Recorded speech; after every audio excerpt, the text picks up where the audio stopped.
आज वोटिंग वाले दिन वैसे तो बाड़मेर में बड़ी हंगामेदार दिन रहा, मगर बाड़मेर पुलिस के एक ट्वीट के जवाब में लिखे हुए शब्द, उन शब्दों ने स्थितियों को थोड़ा सरल, थोड़ा सहज भी किया, कुछ चेहरों पर मुस्कुराहट भी आई। और उस ट्विटर के उस पोस्ट के जवाब अगर मैं आपको प्रतिक्रिया आप तक पहुंचाऊंगा कि लोगों ने वापस क्या रिप्लाईज दिए हैं, उसमें पत्रकारों ने क्या प्रतिक्रिया दी है, तो वो और भी आपको रोचक लगेगी।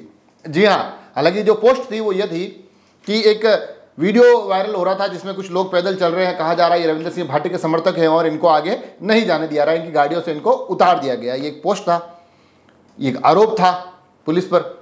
तो इसमें Rajasthan police help desk Barmer police को कहती है कि भैया थोड़ा संज्ञान लीजिए, मामले को देखें।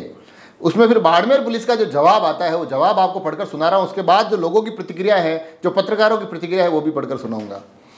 तो बाड़मेर पुलिस लिखती है कि एक बोलेरो वाहन में करीब 40-50 व्यक्ति बैठे हुए उत्तरवा से खलीफा की बावड़ी की तरफ जा रहे थे। एक बोलेरो में 40 से 50 लोग, कल्पना करिए उस बोलेरो की स्थिति क्या रही होगी। 40 से 50 लोग अगर उस बोलेरो में बंद होती है, वैसे मैं आपको बता दूं बोलेरो वो दूसरी जीपों की तरह नहीं होती कि जिसमें थोड़ा बाहर लटक कर भी बैठा जा सके। बोलेरो गाड़ी बड़ी बंद होती है, बड़ी मजबूत बताया जाता है कि इसकी बनावट होती है। तो उसमें तकरीबन 40 से 50 व्यक्ति उत्तरवा से खलीफा की बावड़ी की तरफ जा रहे थे। पुलिस सुपरवाइजर अधिकारी गड्ढा रोड ने उनको समझाइश कर नीचे उतारा कि आप अपनी जान जोखिम में डालकर क्यों चल रहे हैं। ये लोग कौन थे, कहाँ से आ रहे थे, इसकी कोई जानकारी नहीं है। तो अब ये जो मामला हुआ बोलेरो में करीब 40 से 50 व्यक्ति वाला, तो यहाँ से फिर अब आपको मैं लोगों के जवाब पढ़ा रहा हूँ। यहाँ से लोगों के जवाब ये आते हैं। जो पहला कमेंट दिखा दे रहा है उसमें लिखा हुआ है, कोई उत्कर्ष लिखते हैं कि मुझे भी वो बोलेरो दिलवाओ जिसमें 40 से 50 लोग एक साथ बैठ जाए। नीचे कुछ तस्वीरों के कुछ पिक्चरों की तस्वीरें हैं जिसमें अक्षय कुमार की एक मूवी थी उसकी फ़ोटो डाली हुई है और उसमें अक्षय कुमार फंसे हुए गाड़ी में दिखाई दे रहे हैं और लिखा हुआ है कि एक बोलेरो में करीब 40-50 लोग। कुछ और तस्वीरें भी वायरल होती है। सबसे जोरदार वीडियो वो जो एक गोलमाल मूवी का आया था जिसमें कि उस एम्बेसडर में लोग बैठने की कोशिश करते हैं, इधर से बैठता है उधर से गिर जाता है, तो वो डाल रखा है कि रविंद्र भाटी के वोटर्स बोलेरो में बैठते हुए। फिर एक रिप्लाई अनीता मीना ने किया। उन्होंने सीधा सीधा आनंद महिंद्रा के ऑनर से ही पूछ लिया कि भाई साहब, आनंद महिंद्रा से पूछना पड़ेगा कि 40-50 लोग बैठने वाली बोलेरो आपने कब निकाल दी, हमें तो पता नहीं था। धन्यवाद बाड़मेर पुलिस का जो हमें इस जानकारी से अवगत कराया गया। अब हालांकि कुछ गंभीर चीज़ें भी हैं, अब उस पर तो नहीं जाएंगे कि बसों को रुकवा कर रविंद्र भाटी के समर्थकों को क्यों उतारा जा रहा है। हालांकि मैं आपको बता दूं कि मैं बाड़मेर की बात तो नहीं जानता हूं, मगर बांसवाड़ा बेल्ट में कई बार गाड़ियों में लदालद सवारियां उनकी क्षमता से ज़्यादा भरी हुई देखी जाती है, शादियों में भी देखी जाती है, मगर ये बोलेरो में इतने लोग कम देखे जाते हैं। तो ये अपने आप में वास्तव में एक रोचक किस्सा बन जाता है। भूपेंद्र सिंह राठौड़ लिखते हैं कि बाड़मेर है प्रधान, यहाँ बोलेरो में 40-50 लोग बैठ जाते हैं। डीके राजपुरेज लिखता है किसी भाई के पास ऐसी बोलेरो हो तो मुझे भी दिलवाए। कुलदीप सिंह ने एक सलाह दी है बाड़मेर पुलिस को, उन्होंने कहा थोड़ा कम करो, 20 कर दो। मतलब ये लोग जवाब दे रहे हैं। तो कुल मिलाकर हालांकि सुरेश विष्णु का ये भी कहना है कि जिस तरह से पार्टी की प्रतिक्रिया आ रही है उनके समर्थकों की, वो थोड़ी अतिशयोक्ति है। हकीकत यह है कि बाड़मेर जैसलमेर इलाके में बोलेरो कैंपर में 40 लोग आराम से बैठकर शादी ब्याह में जाते हैं।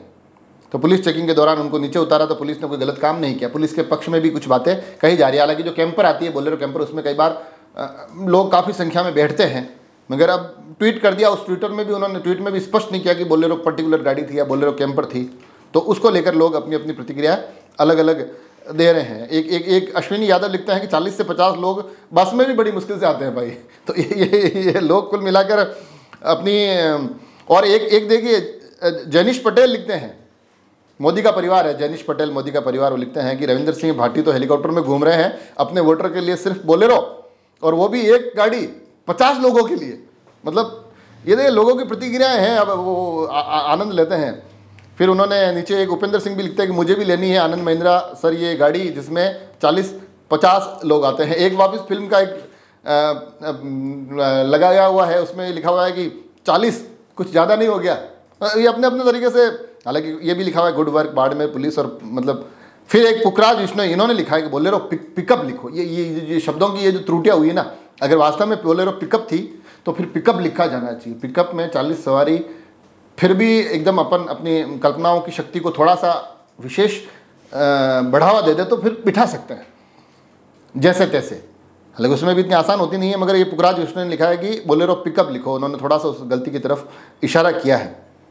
और आनंद महिंद्रा को धन्यवाद भी दिया जा रहा है कि what an achievement, 40-50 people in Bolero, मतलब ये कमाल की चीज़ें इसमें चल रही है। जो जवाब लिखा हुआ है, राहुल शुक्ला लिखते हैं कि मॉडिफाई वाली बोलेरो थी क्या, एक लिखते हैं बोलेरो थी या टाटा 407, किसी ने लिखा बोलेरो है या एयरप्लेन। बोलेरो में 40-50 लोग कब से आने लगे, मतलब इसमें कम से कम 500-700 पत्रकारों के भी बताऊंगा मैं 2-3 आपको, वो भी उन्होंने भी बड़े मजे लिए हैं। तो ये कुल मिलाकर ये एक ऐसा मामला था जो पूरा जो हंगामेदार और वहाँ बिल्कुल तनावपूर्ण स्थितियाँ बनी हुई थी, उसमें अगर आपको लगे कि बाड़मेर के परिदृश्य में तनाव से अलग थोड़ा सा आनंद के पल और थोड़ी सहजता सरलता ढूंढती है, तो फिर बाड़मेर पुलिस के इस ट्विटर के जवाब दिए हुए पर आप जाकर और कमेंट पढ़ सकता है। इसमें एक प्रकाश माली लिखते हैं कि मैं पुलिस प्रशासन से पूछना चाहता हूं कि आनंद महिंद्रा ने ऐसी कौन सी बोलेरो बनाई है जिसमें 40-50 लोग बैठ सकते हैं। आनंद महिंद्रा जी आप भी बताइए कौन सी है जो हमने आज तक नहीं देखी है बोलेरो। मतलब ये कुल मिलाकर ये लोग कुछ चंद्रमान लिख रहे हैं, तर्क तो सही है, सही दो माननीय 8 से 10 वाली सीट वाली बोलेरो में 50 आदमी कैसे आ सकते हैं। आपने अपने IQ का परिचय दे रहे हो, सुबह से आप ऐसे ही बोलेरो उपलब्ध करा सकते हैं। सुबह से का जिक्र इसलिए किया है कि बाड़मेर जैसलमेर पुलिस का एक ट्वीट भी वायरल हो रहा है जिसमें उन्होंने लिखा है कि रविंदर सिंह भाटी के भाई के लिए कि आप ये क्षेत्र छोड़ दीजिए, आप बाड़मेर के निवासी है, यहाँ आप नहीं आ सकते हैं। उसके बाद भी तमाम अलग अलग प्रतिक्रिया आएगी। बाड़मेर जैसलमेर एक ही लोकसभा क्षेत्र हैं, तो ये स्थितियाँ थोड़ी अजीबोगरीब महसूस हो रही थी। तो कुल मिलाकर ये जो पूरा का पूरा प्रकरण निकला, इसमें मैं आपको अभी थोड़ा वो पढ़ाऊँगा आपको पत्रकारों के उसमें जवाब। ये कमेंट और बता देता हूँ कि दुर्गेश सिंह मेड़ते लिखते हैं कि बाड़मेर पुलिस से 40-50 लोग लोकतंत्र को मजबूत करने जा रहे थे। एक तरफ प्रशासन विज्ञापन देकर वोट देने के लिए प्रोत्साहित करता है और आप उनको सुविधा मुहैया कराने के बजाय रास्ते में नीचे उतार रहे हैं। वो चलकर कब वोट देने पहुँचेंगे। ये एक अलग तरीके का उन्होंने एक जवाब दिया है। कोर्ट की भी कुछ बातें हुई है। तो कुल मिलाकर ये एक ट्वीट जो मैंने पढ़ा तो मुझे भी बड़े आनंद आया। मैंने कहा चलो ये इससे ही आपको रूबरू करवाया जाता है। और उसके बाद कुछ एक पत्रकारों की, 2 पत्रकारों की बता देता हूँ। एक तो दुर्ग सिंह है वहाँ से कोई जो बाड़मेर के बेल्ट को ही कवर करते हैं। उन्होंने लिखा है कि अपने को एक ऐसा बोलेरो मांगता है आनंद महिंद्रा जी, 7 सीट वाली बोलेरो में 50 लोग, ऐसा कैसे हो जाएगा। ये उनका कमेंट है। और एक अरविंद चौटिया अच्छे वरिष्ठ पत्रकार हैं, उन्होंने भी एक उस पर उसी ट्विटर के जवाब को वापस रिपोस्ट करते हुए लिखा है कि 40-50 लोग बोलेरो के किस किस हिस्से में बैठे। अनुभवी पत्रकार होते हैं तो बड़ी अनुभवी प्रश्न भी होते हैं इनके, बड़ी क्या कहते हैं अंदर वो हर एक कोने कोने की रिपोर्टिंग। तो 40-50 लोग बोलेरो के किस किस हिस्से में बैठे। अगर इतने लोग बोलेरो में बैठ सकते हैं तो हमारे ग्रामीण इलाके के लिए एक अच्छी यूटिलिटी है। आनंद महिंद्रा सर, आपने अधिकतम कितने लोगों के हिसाब से बोलेरो को डिज़ाइन किया है। ये कुल मिलाकर ये प्रश्न भी इन्होंने पूछा है। तो ये एक अलग तरीके का रहा। हालांकि आज बाड़मेर पुलिस अलग अलग कई प्रश्नों से घिरी हुई रही। बाड़मेर जैसलमेर पुलिस ऐसे कई वीडियो वायरल हुए जिसमें कि किसी में ये बताया गया कि नेम प्लेट नहीं है, किसी में ये सीधे सीधे आरोप लगाए गए कि पुलिस के माध्यम से कहा जा रहा है कि इनको वोट दे, उनको वोट दे। हालांकि हम इन आरोपों की पुष्टि नहीं करते हैं। वो तमाम चीज़ें चुनावों के उस क्षेत्र में किस तरह से घटित हुई है वो जानकारियाँ जब स्पष्ट रूप से आ जाएगी तो वो आप तक पहुँचाएंगे। मगर ये एक पोस्ट के बारे में ज़रूर जिक्र करना चाहता था ताकि आप तक भी थोड़ी सी तनाव से इतर कुछ बातें पहुँच सके। जुड़े रहें राजसमंद एक्सप्रेस से। धन्यवाद।